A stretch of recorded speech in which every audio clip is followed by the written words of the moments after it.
Continuing with the reading about the duck here, or the smiling whiteness of poetry of David Smith. And we have a long poem. It's The Ultimate Risk Manager, a semi-autobiographical poem. And it's got numbers and all this stuff. What is that electrical device that transfers the entire knowledge of a book instantaneously? What is the lost secret that one hears in the harmony of music? Question mark. Whoa, a mountain of grain buries children alive. My heart sinks along with them. The search for wisdom is long, but the implication longer still. Few moments of bliss have now become my whole life.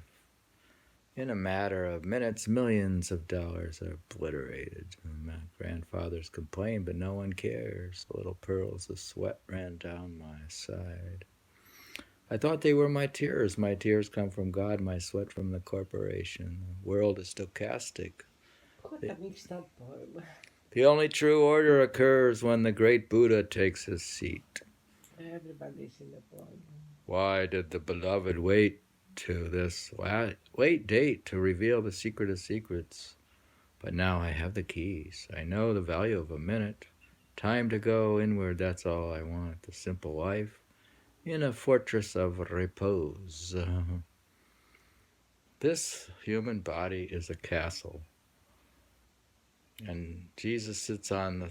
Oh no, I said Jesus. And Darshan sits on the throne in death. In death, in life lies the hope. And your mother is there, your father is there.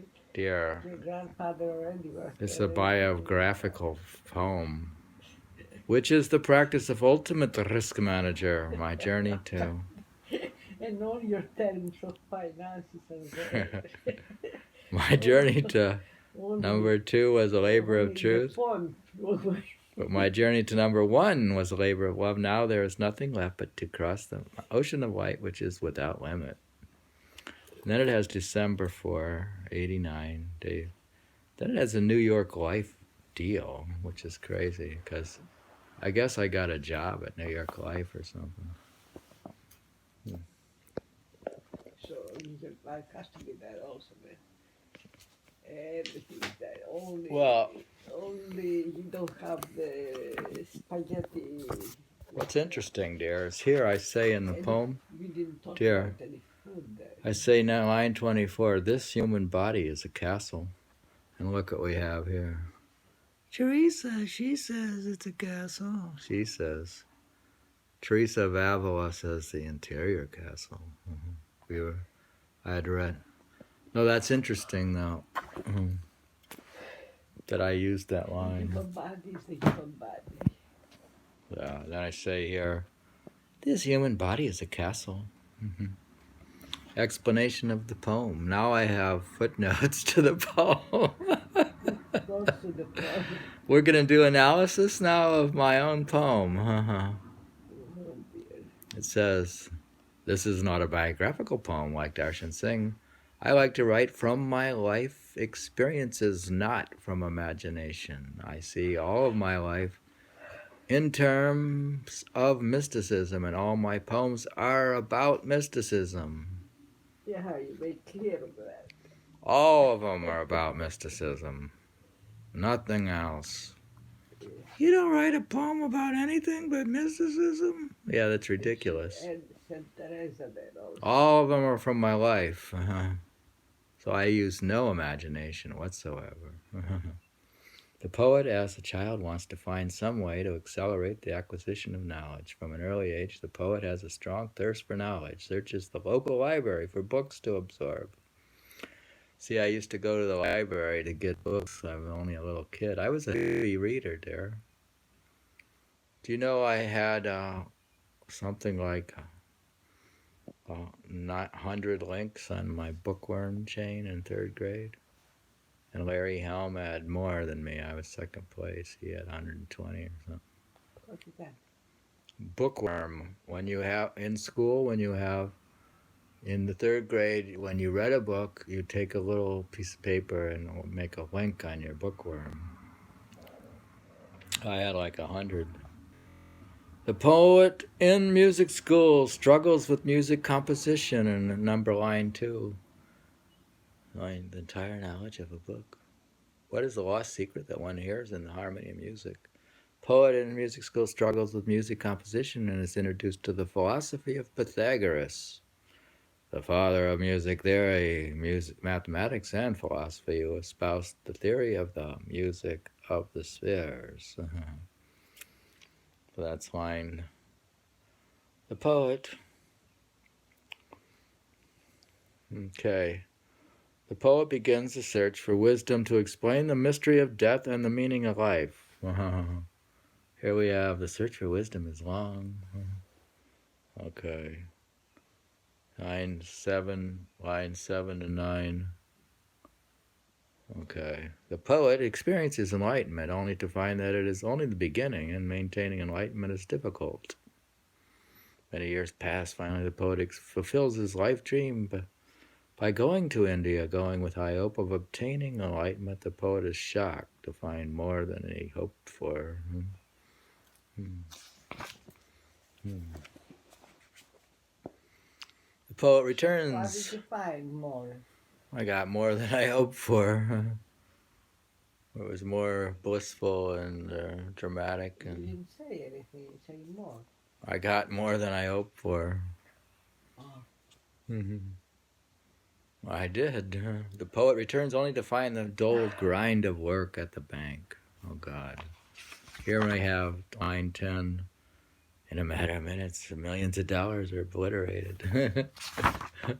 The dull work at the bank. The poet mistakes his sweat for the tears that went up in his eyes while he waits for the Christ power to appear in meditation. The poet experiences trying times, but his faith is unaffected. Maybe his faith was affected.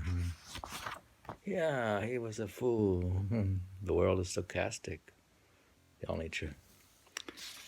Stochastic is a word for chance or random. The poet realizes that manifest destiny is being played out and stays on the sidelines to watch the flowing pen of God. The poet, realizing that one man's enlightenment has profound ramifications on the world, begins to make better use of his buoyant moments. You're supposed to make better use of your buoyant moments when you're awake. The poet, astonished with his position in the universe, is concerned about making more progress while in the body than waiting until after death. The poet is intrigued by the mystery of the fact that the entire universe is inside man, and he had the tools to travel without moving. The poet used to think that images of God sitting on the throne was idiotic, but is amazed to find various messengers of God actually sitting on a throne. Says Darshan sits on the throne.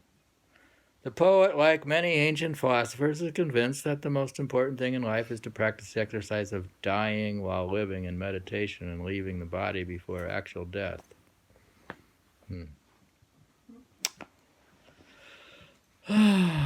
This is a long poem. I'll finish up here. The poet is a risk management specialist in Wall Street, but he realized that the most important priority... What are you reading now with this poem? The analysis of my own poem. You can make coffee, dear. I'm going to finish this. Is managing for one's own death. The ultimate risk management is what? Dear, what is the ultimate risk management? To manage one's own death. The poet realizes the short duration of his life, and the poet feels he's doomed to failure if he doesn't meditate and bound to succeed if he does. Thus, meditation is the most important aspect of his life. The poet finds the boost that he needs to reach the first place, positioned for a job described as for the best mind in the business, in which 700 people have applied for the job. The poet feels that his success has nothing to do with any increase in his credentials since the equitable deal, but is due to the support of his colleagues and friend, a big capital friend. Interesting. His capital letter friend and his friends. The poet plans to average his success in the world into his decreased presence. He's leveraging his success in the world into his decreased presence in the world.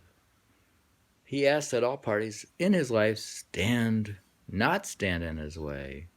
So don't stand in my way. The poet is still concerned about the shortness of his life and the attainments of his goals. The poet feels that the ramifications of what he is doing is completely beyond his own comprehension as well as that of others. Maximum benefit for all parties will be attained if the work is done.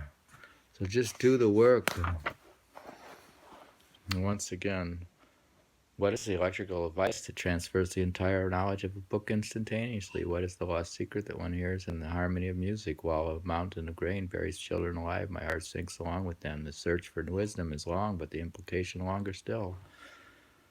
A few moments of bliss have now become my whole life. In a matter of minutes, millions of dollars obliterated. Grandfathers complained, but no one cares. Little pearls of sweat ran down my side. I thought they were my tears. My tears came from God, my sweat from the corporation. The world is stochastic. The only true order occurs when the great Buddha takes his seat. Why did the beloved wait for this late date to reveal the secret of secrets? But now I have the keys. I know the value of a minute. Time to go within. That's all I want. A simple life is a fortress of repose.